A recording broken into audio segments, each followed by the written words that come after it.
मित्रों, मैं शशांक शर्मा आपका स्वागत करता हूं स्कोर हाई की फिजिक्स चैनल में। और अब हम स्टार्ट करने जा रहे हैं एमसीक्यू पैटर्न के लिए एक नई सीरीज, फॉर्मूला सीरीज। इस सीरीज में आपको सारे फॉर्मूले मिलेंगे चैप्टर रिलेटेड और सारे की पॉइंट्स मिलेंगे।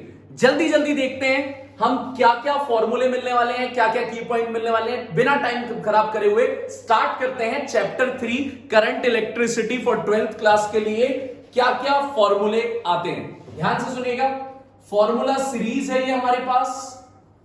तो सबसे पहले चैप्टर 3 करंट इलेक्ट्रिसिटी से रिलेटेड क्या क्या फॉर्मूले आते हैं, बहुत जल्दी जल्दी हम देखते चलेंगे।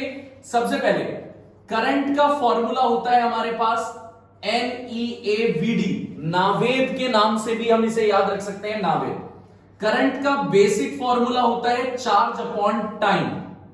यूनिट होती है करंट की एंपियर और कूलाम पर सेकंड। यूनिट और फॉर्मूले ही देखेंगे हम इसमें।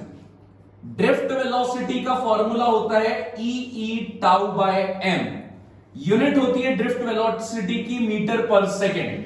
लेकिन एक की पॉइंट ये है कि इलेक्ट्रिक फील्ड की जगह आप वोल्टेज अपॉन लेंथ भी रख सकते हो, जिससे आपको यह पता लगता है कि जो इलेक्ट्रिक फील्ड है, ड्रिफ्ट वेलोसिटी है, वो वोल्टेज के डायरेक्टली प्रोपोर्शनल आती है। ड्रिफ्ट वेलोसिटी वोल्टेज के डायरेक्टली प्रोपोर्शनल आती है।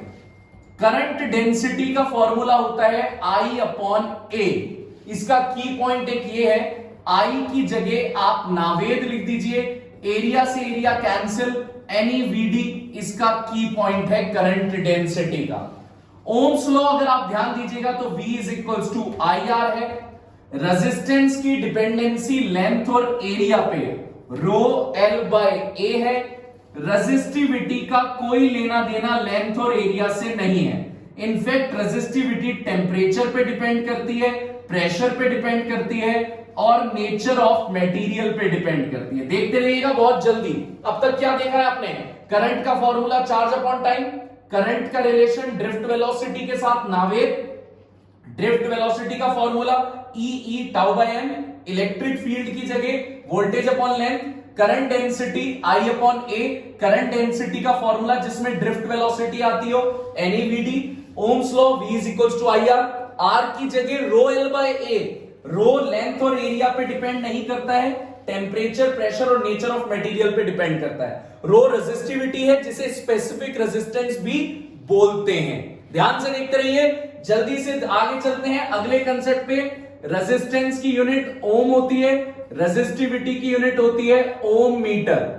इसके बाद आता है आपके पास नेक्स्ट फॉर्मूला जो आता है वो आता है कि टेम्परेचर डिपेंडेंसी क्या होती है रेजिस्टेंस की और रेजिस्टिविटी की।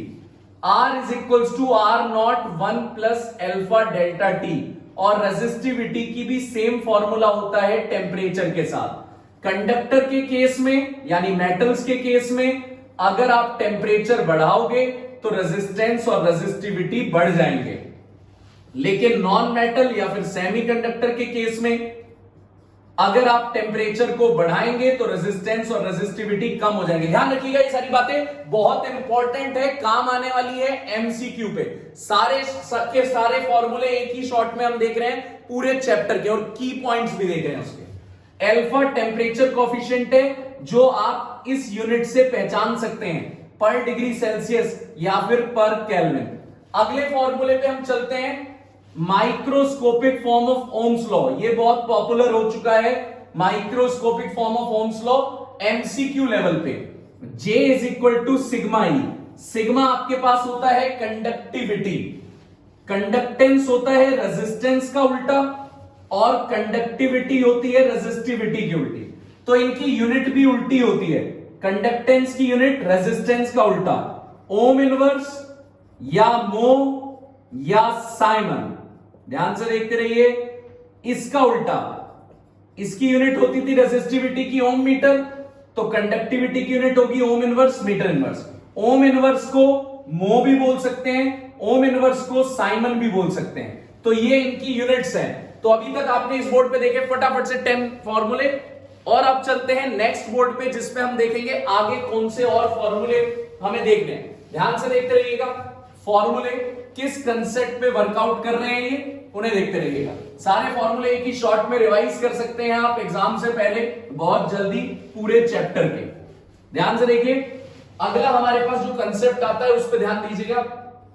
Formula number 12।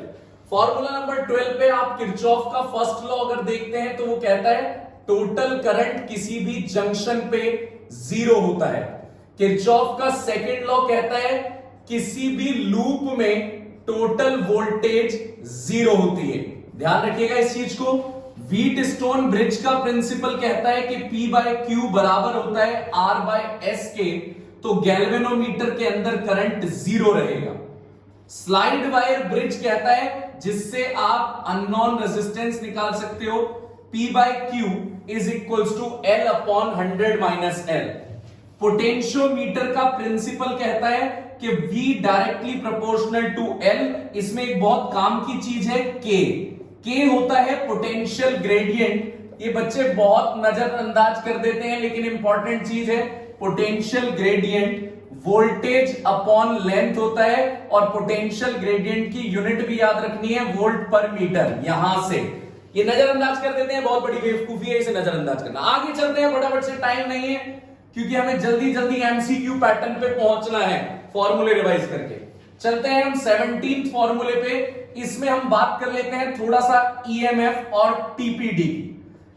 ईएमएफ और टीपीडी में हमारे पास कौन से फॉर्मूले आते हैं? इंटरनल रेजिस्टेंस सेल का आर है इंटरनल रेजिस्टेंस, तो E V is equals to E plus I R formula चलता है चार्जिंग के केस में। जब सेल चार्ज हो रहा हो तो ये फॉर्मूला चलेगा, और इस फॉर्मूले में टीपीडी ज्यादा होता है ईएमएफ से। फिर एक फॉर्मूला होता है V is equals to E minus I R. इसमें डिस्चार्जिंग का केस चलता है, डिस्चार्जिंग का, तो इसमें आपके पास V हमेशा कम रहेगा ईएमएफ से। चलिए जल्दी से आगे चलते हैं अगले कंसेप्ट पे। अगर आप सेल को सीरीज में लगाएंगे तो चाहे सेम पैटर्न में लगाइए सीरीज में, चाहे डिफरेंट पैटर्न में। सेम पैटर्न का मतलब है ये, ध्यान से देखिएगा, positive negative positive negative positive negative. और डिफरेंट पैटर्न से मेरा मतलब है ये, positive negative positive negative negative positive positive negative, यानी कहीं भी कुछ भी आ जाए, पॉजिटिव नेगेटिव फिर नेगेटिव आ गया, पॉजिटिव नेगेटिव। यहां एक ही पैटर्न था, तो नेट रेजिस्टेंस तो यही रहेगा, तीनों के इंटरनल रेजिस्टेंस को प्लस कर दीजिए। चाहे सेम पैटर्न हो चाहे डिफरेंट पैटर्न हो, रेजिस्टेंस निकालने का तरीका एक ही होता है, प्लस कर दीजिए। लेकिन ईएमएफ का फॉर्मूला होता है, अगर सेम पैटर्न है तो सबको प्लस कर दीजिए, सबके ईएमएफ, और अगर डिफरेंट पैटर्न है तो जोन सा उल्टा जा रहा है उसे माइनस कर दीजिए। जैसे E1 E2 E3 E4 है, तो ये E3 उल्टा जा रहा है तो आप लिख सकते हैं E1 प्लस E2, और E4 भी सीधा है तो प्लस E4, लेकिन E3 उल्टा है तो माइनस का E3।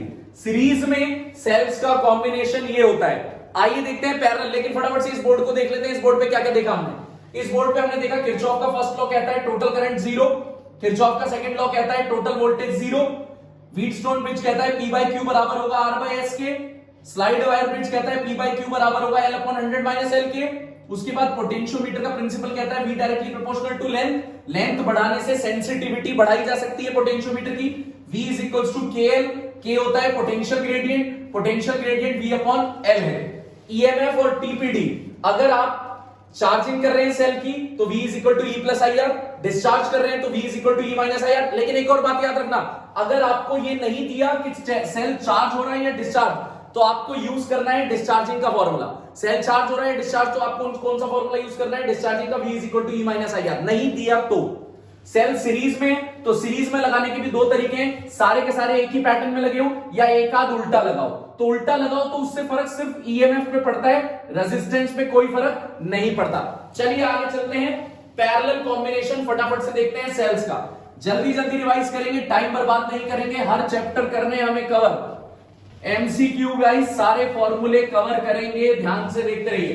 देखिए अगला कंसेप्ट हमारे पास क्या आता है उसे समझ लेते हैं, आगे के कंसेप्ट पे वर्कआउट कर लेते हैं। देखो अगला कंसेप्ट शायद 19th फॉर्मूला है, ऑर्डर आप देख लेना, लास्ट में क्या था उसे आप देख लेना। पैरेलल अगर आपके पास कॉम्बिनेशन है तो क्या कर सकते हैं? सेल्स पैरेलल में लगे हुए, ये रहे हमारे पास सेल, इस तरीके से EMF E1 R1 E2 R2 E3 R3, तो पैरेलल में नेट रेजिस्टेंस सब लोग जानते हैं 1/R1 plus 1/R2 plus 1/R3। भाई बहुत जल्दी में है, क्योंकि हम लोगों को बहुत जल्दी रिवाइज करके एमसीक्यू पे काम करना है। और ईएमएफ निकालना है तो E net upon R net E1 plus R1 plus E2 upon R2 plus E3 upon R3। फटाफट से ये फॉर्मूला देख लीजिए, ईएमएफ में ये फॉर्मूला काम करता है E net upon R net is equal to E1 upon R1 plus E2 upon R2 plus E3 upon R3। बहुत जल्दी जल्दी सारी चीजें सीखते चलना है, क्योंकि ये टाइम कंज्यूमिंग चीज नहीं है। चैप्टर हम पढ़ चुके हैं, हम खाली रिकॉल कर रहे हैं, हम सारे फॉर्मूले रिकॉल कर रहे हैं, इसलिए हम तेजी से मूव ऑन कर सकते हैं। चलिए आगे चलते हैं। अगला कंसेप्ट हमारे पास क्या इंतजार कर रहा है उसे भी देख लेते हैं। सेल्स के बाद हमारे पास है कंपैरिजन ऑफ ईएमएफ। अगर आप दो सेल्स के ईएमएफ को कंपेयर करना चाहते हो तो E1 by E2 L1 by L2 उनकी लेंथ्स को कंपेयर कर दो। अगर आप इंटरनल रेजिस्टेंस निकालना चाहते हो किसी भी सेल का तो उसके दो फॉर्मूले याद रखना, एक्सटर्नल रेजिस्टेंस EMF TPD -1 या फिर एक्सटर्नल रेजिस्टेंस L1 L2 -1। इसमें L1 इसके कॉरस्पॉन्डिंग लेंथ है और L2 TPD के कॉरस्पॉन्डिंग लेंथ है। ये दोनों चीजें याद रखनी है, भूलना नहीं है, क्योंकि दोनों से ही फॉर्मूले बनते हैं। अगर हम लगा रहे हैं फॉर्मूला इससे आगे हीट का, अगर कोई कंडक्टर हीट अप हो जाता है तो फॉर्मूला चलता है I2RT सीरीज में। जब भी किसी कंडक्टर के अंदर से करंट जाता है तो वो कंडक्टर हीट अप हो जाता है। क्यों? क्योंकि इलेक्ट्रॉन्स आपस में कोलाइड करते हैं, कोलिजन की वजह से हीट हो जाता है। ये फॉर्मूला मैं लगाऊंगा सीरीज में। सीरीज में ही क्यों? क्योंकि सीरीज में करंट सेम रहता है। और इसका एक और फॉर्मूला है V²/RT।